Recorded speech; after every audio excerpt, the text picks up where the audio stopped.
Okay,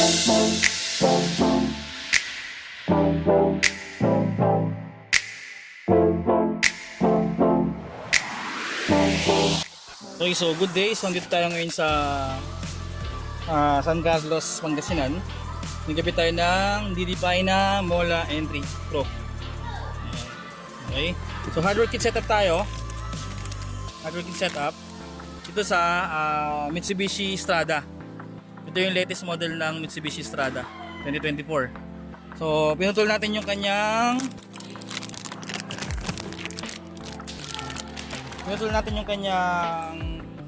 fuse ni hardware kit.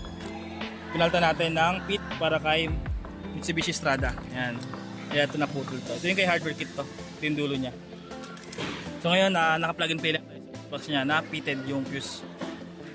Okay, so ito na yung ating main unit. Yan. So ito yung labas sa wire dyan sa gilid. So naka-organize yan. So pag driving ka, hindi mo kita yung pinakang wire. Yan. Okay. Installation tayo. So kapag pick up, dito ang mounting ng rear camera. Yan dyan. So ang actual na binyan ay dun sa backload saka event sa likod. Yan. So installation tayo. Yan. Installation tayo sa kabila. So walang lumalay na wiring. Tapos walang lumabas na wiring pala. Yan. Okay. So ito yung setup natin sa Mitsubishi